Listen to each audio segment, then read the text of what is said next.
My name is Don Carey. I'm the executive producer of this film. I'm sitting here with Lisa Fields, who is a co-producer, and Christopher Lamarck, who is the director and creative mind. Many people are asking the question, why is this film important? And I think it's a good idea for us to kind of give some backdrop behind the work you're doing, Lisa, with Jude 3 on the college tours. Yeah, so we do an HBCU tour called Is Christianity White Man's Religion, where we go across the country to different HBCUs. And the reason we started this is when we would talk to young black adults, we asked them, like, what is the biggest objection you hear about Christianity? And they would always say, it's Christianity White Man's Religion.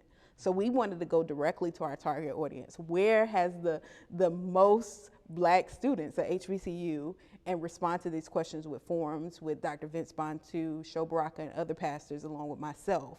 And it's been a very helpful resource to young adults, in which they enjoy, and they leave thinking, like, now I know more about my faith, and now I could see myself in the faith. I remember one girl who at the end, she was like, I finally see myself in Christianity now. Yeah. And so we see, like, people want to believe, they just need that connection to believe. Sure. So is it just that the objection is Christianity is a white man's religion, or are you hearing other objections? Maybe it's a copycat religion, or maybe it was created by some council in 325 AD or something like that? Yeah, we hear all of that. And I think that all fits under the umbrella of it being, they think, a white man's religion, whether it's a copycat or whether it was invented. If it's invented, they think it's invented by Constantine, who was also a white man. And so they feel like this is something that has white DNA, and they should reject it altogether.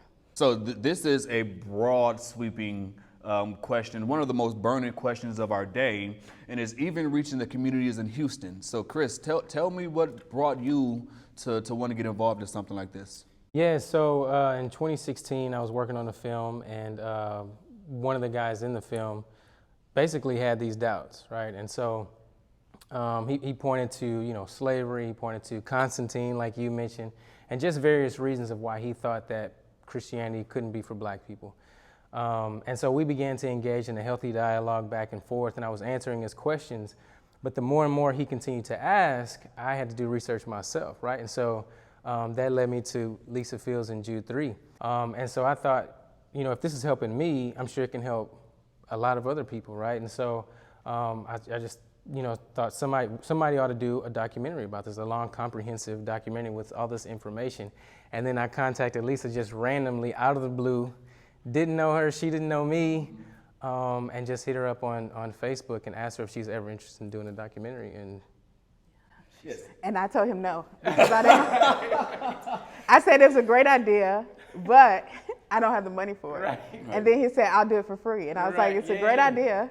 I still don't have the money for it, because if you do it for free, we still got to fly the speakers. Yeah. It was still going to be a cost, and we were already stretched thin. And I was like, I don't want to raise any money for anything else. Yeah. So now we're starting to see the providence of God. We had someone with the cinematic skills to pull this off. We have someone with the connections with the influencers and the scholars to pull this off. And then I was blessed to bring the resources here.